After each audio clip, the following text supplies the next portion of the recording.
Bon, et bah ça y est, on a la fin sur le dossier Matheus Fernandes.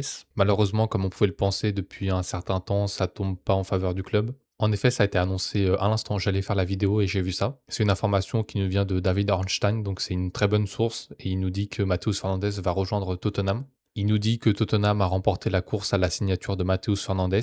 Les Spurs ont formulé l'offre la plus lucrative, un montant garanti de 85 millions de livres sterling, dépassant ce que Manchester United était prêt à payer. Ça m'énerve parce qu'on a passé tellement de temps sur ce dossier, puis quand nous on fait un dossier, on peut jamais en faire un deuxième en même temps. Faut savoir que nous on est dessus depuis mai, alors que Tottenham ils sont dessus depuis quoi, une dizaine de jours. En fait, nous on dit on est intéressé, puis on regarde le club, on regarde le joueur, on fait rien. Donc forcément ça avance pas en fait. Il nous dit aussi les frais de transfert et le salaire du joueur ont dépassé leur budget initial. Le club va désormais se concentrer sur d'autres cibles. Bah oui, il serait peut-être temps, j'ai envie de dire, sachant qu'en plus on a Ugarte qui s'est blessé, ça veut dire qu'on a besoin de au moins 3 milieux de terrain. Mais le truc qui me tue, c'est la lenteur des dirigeants. Ça fait des semaines et des semaines qu'on est sur le joueur. À partir du moment où on sait que West Ham veut plus de 80 millions de livres, qu'il y a des clubs qui sont prêts à mettre le prix et que nous non, pourquoi on reste sur le joueur en fait? Franchement, je suis dégoûté, j'ai pas les mots. Je sais pas du coup maintenant sur qui on va aller, peut-être sur Tchouaméni, Nmecha, ce genre de joueur. Et puis vu la vitesse à laquelle on va, on n'est pas prêt d'avoir fini notre mercato. On va encore attendre la fin août pour pouvoir avancer sur des joueurs. En plus, on a encore des ventes à gérer avec notamment Rashford, ça aussi ça va prendre du temps.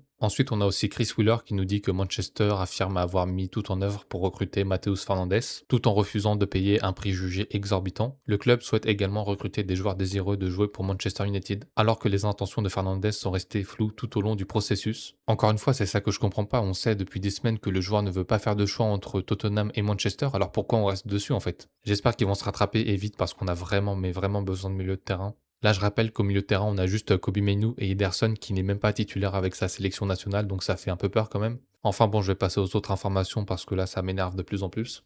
Du coup, pour changer de sujet, on va parler un peu de Rashford, encore une bonne nouvelle. Apparemment, c'est une possibilité qui reste à Manchester après la fin du mercato. Il y a eu des discussions entre les deux parties qui ont préparé le terrain pour son retour durant la pré-saison, tout en sachant que le club et le joueur préféraient que ça n'arrive pas, ils préféraient que le joueur quitte le club. Donc ça pareil, on fait tout un truc pour recruter des joueurs qui veulent venir chez nous, mais Rashford ne veut même pas jouer pour nous. Mais bon, ça n'a pas l'air de trop leur poser de problème. Et du coup, le principal problème avec Rashford, c'est que tant qu'il est au club, on ne pourra pas recruter d'autres attaquants. Et pour Rashford, faut pas rêver, c'est un dossier qui va durer jusqu'au 31 août et qui va finir avec un prêt. Et donc ensuite, on a encore des rumeurs sur Félix Nmecha. Ça, c'était avant qu'on sache que Matheus Fernandes va rejoindre Tottenham. Donc il y a intérêt à ce qu'on accélère dans les prochains jours. Ensuite, on sait que pour le recrutement, même si Carrick reste que jusqu'à la fin de la saison pour l'instant, eh ben on prend quand même en compte ses choix pour faire venir des joueurs. En effet, aucune signature n'est effectuée sans l'approbation de l'entraîneur. Donc ça au moins c'est bien, on va pas faire comme Ten Hag qui prenait tous les joueurs de l'Ajax pour ensuite qui flop.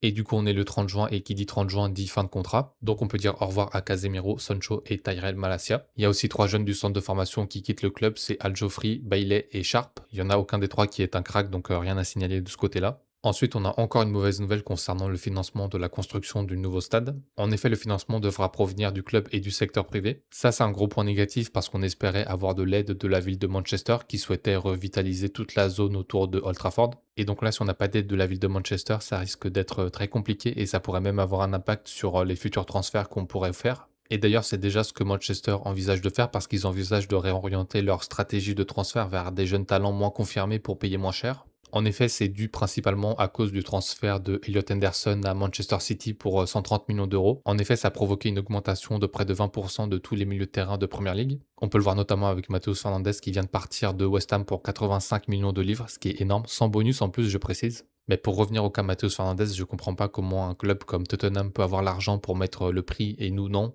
On est un des clubs qui rapporte le plus d'argent au monde, on doit être top 3. En plus, on a fini troisième, donc on est qualifié en Ligue des Champions, ce qui va nous rapporter presque 100 millions d'euros. Et malgré ça, on n'est pas capable de s'aligner sur Tottenham, c'est assez inquiétant quand même. Bon voilà, c'est tout pour les informations d'aujourd'hui, malheureusement j'ai envie de dire.